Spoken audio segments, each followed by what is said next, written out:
Salut, c'est William, bienvenue dans cette nouvelle vidéo dans laquelle je vais vous expliquer comment faire pour raconter de bonnes histoires.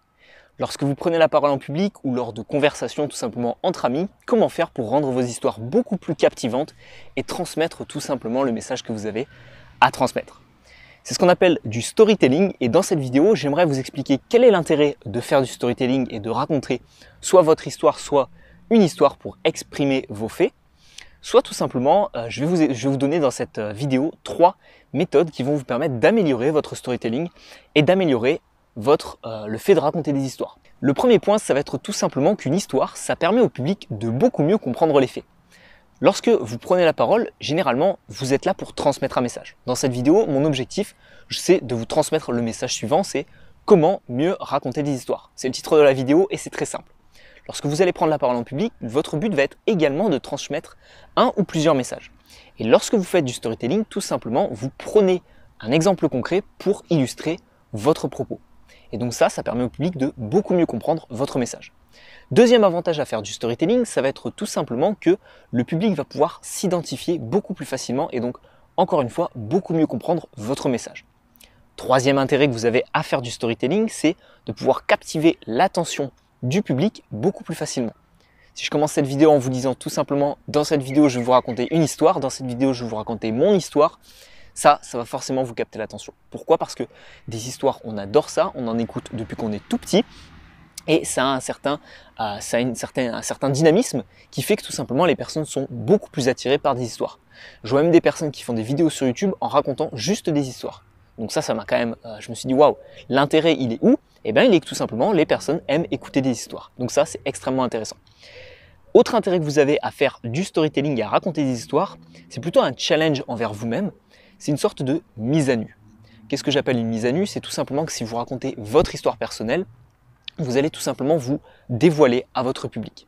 Quand je vous dis tout simplement que j'étais timide, j'étais réservé il y a de ça 3-4 ans et je n'aimais pas du tout prendre la parole en public, dans ma tête, qu'est-ce qui se passe? Je me remémore tous les moments où j'étais stressé, où j'ai dû prendre la parole et que je n'aimais pas ça du tout, où j'étais mauvais lors de ma prise de parole, lorsque j'étais mauvais à l'oral.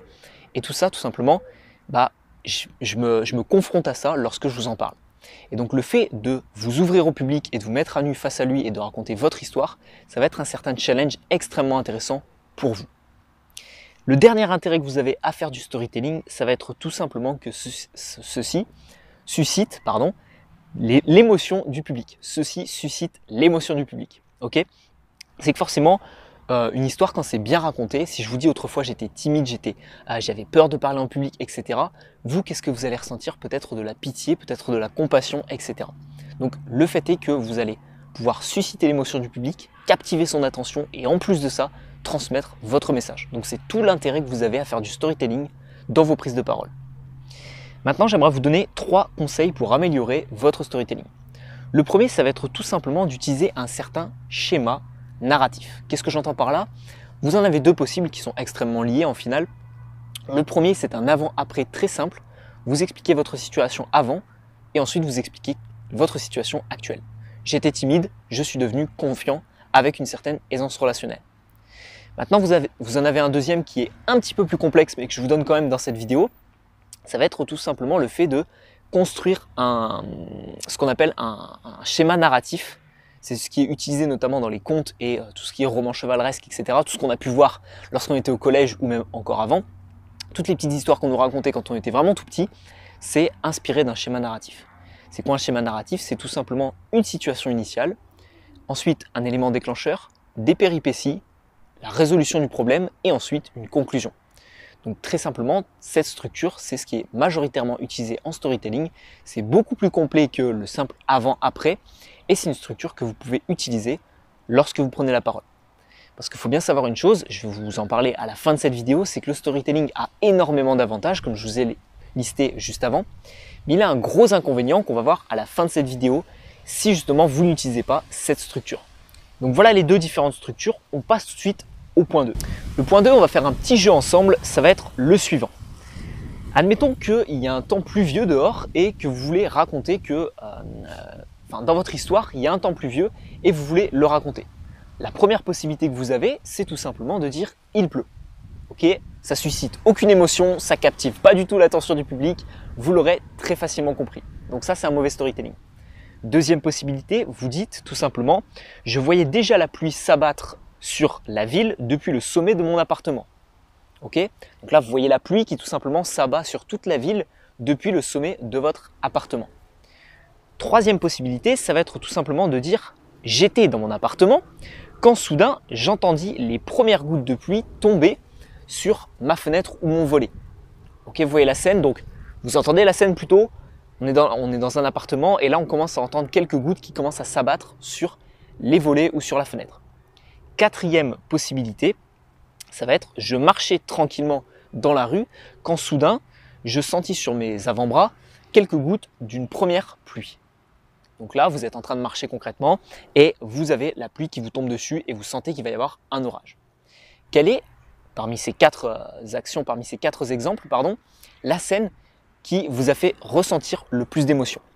Eh bien, tout simplement, ça va être personnel. Moi, personnellement, c'est la scène où j'explique tout simplement qu'on voit au loin la pluie qui tombe parce que je suis quelqu'un de visuel. Vous l'aurez facilement remarqué, la première situation, il n'y avait strictement rien. La deuxième situation, on évoquait tout simplement un phénomène de vision, on voyait la scène arriver. Troisième situation, on évoquait tout simplement l'auditif, donc le fait d'entendre la pluie tomber contre le volet. Et quatrième situation, on sentait la pluie, donc là c'est tout ce qui est le toucher, et on sentait la pluie sur notre avant-bras. Ça va dépendre de vous et ça va dépendre du public, mais tout simplement utiliser des expressions comme celle-ci. Ça va être notamment, voilà, je vous en ai listé quelques-unes, ça va être le fait d'imaginer, visualiser, voir, regarder, percevoir ou distinguer au loin pour le regard. Écoutez ce que j'ai à vous communiquer, vous entendez, faites intervenir des sons, des bruits ou même faites des onomatopées, des petits sons, etc. durant votre prise de parole pour renforcer tout simplement votre histoire. Et pour tout ce qui est tactile, dites tout simplement, voilà, vous sentez la pluie qui tombe sur vous, vous sentez le vent qui vous caresse la peau, etc. Ok? Donc ça, c'est les différents sens qui sont en éveil et justement, vous allez pouvoir les utiliser pour renforcer votre histoire. Et le troisième conseil que j'ai à vous donner pour améliorer tout simplement vos histoires à l'oral, ça va être de vous différencier. Je pense qu'aujourd'hui, personne n'a envie d'entendre ou d'écouter une histoire qu'il connaît déjà. Personne n'a envie d'entendre quelque chose qu'il connaît déjà et c'est pour ça que je vous recommande de faire du storytelling sur vous-même et de raconter vos propres propos, vos propres faits et votre propre vécu parce que il est propre à chacun. Aujourd'hui, ma situation, elle est propre à moi-même. J'ai mis 4 ans pour sortir de ma timidité. Ça a commencé à partir de 16 ans où j'ai commencé à vouloir changer tout ça. Aujourd'hui, j'ai 20 ans. Je pense que c'est pas un cas unique, mais c'est un cas qui est spécial. Il y a des personnes qui arrivent plus rapidement, il y a des personnes, ça leur prend 10, 15, 20 ans, il y a des personnes, elles commencent ça beaucoup plus jeunes, il y a des personnes qui commencent ça à 25, 30 ans, etc. Donc ça me rend unique. Et au final, on est tous uniques à ce moment-là, donc différenciez-vous en racontant votre propre histoire ou alors, si vous prenez une histoire qui existe déjà et que tout le monde connaît, essayez de la tourner d'une certaine manière à ce qu'elle soit unique. Ok ? Maintenant, j'aimerais tout simplement vous dire le petit aparté que j'ai fait tout à l'heure sur le storytelling. C'est extrêmement intéressant à l'oral, c'est extrêmement utilisé, etc. Mais il y a un gros bémol à tout ça. C'est que le storytelling, c'est au final le fait de raconter une histoire pour juste transmettre un propos. Ok ? Donc raconter une histoire, ça va vous prendre généralement 5 minutes à l'oral pour expliquer une seule chose. Ce qui est intéressant, c'est que vous captez l'attention du public, que vous transmettez des émotions, que vous transmettez votre message. Mais tout ça, c'est dans le meilleur des cas. Dans le meilleur des cas, ça va vraiment marquer le public et il va vraiment garder une image de ce propos que vous venez de tenir à son égard. Par contre, si vous n'arrivez tout simplement pas à raconter correctement votre histoire, que vous n'arrivez pas à accrocher le public dès le début, qu'est-ce qui va se passer? Il va se passer que tout simplement, il ne va pas pouvoir suivre le fil de l'eau de votre histoire au final. Parce que s'il n'est pas accroché dès le début, il ne va pas pouvoir prendre ça en cours de route et comprendre tout simplement votre message. Donc c'est vraiment tout l'intérêt de faire un bon storytelling, c'est que bien utilisé, c'est extrêmement intéressant, mais mal utilisé, tout simplement, c'est dévastateur et le public va s'endormir pendant 5 minutes, juste pour que vous puissiez lui transmettre un seul message. Ok ? Donc maintenant, si vous êtes encore intéressé par le storytelling et que vous cherchez à faire un bon storytelling, il existe une méthode très simple, c'est la méthode du crayon.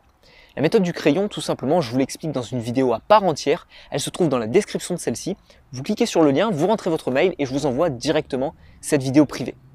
Pourquoi j'ai choisi de la mettre en privé? Je vous explique rapidement. C'est que tout simplement, voilà, j'estime que peut-être que ça n'intéresse pas certaines personnes, peut-être que certaines personnes ne veulent pas s'améliorer sur leur storytelling. Peut-être que certaines personnes ne veulent pas apprendre à raconter des meilleures histoires. Donc je vous ai fait cette vidéo pour vous présenter tout ça. Maintenant, pour les personnes qui voudront en savoir encore plus, c'est gratuit, rassurez-vous, mais je préfère le mettre en privé tout simplement pour ne pas déranger les personnes qui n'aimeraient pas entendre parler de ça. Ok? Donc on se retrouve de l'autre côté sur le lien qu'il y a dans la description de cette vidéo et je vous dis à tout de suite pour parler de la méthode justement du crayon, comment faire un bon storytelling. À tout de suite.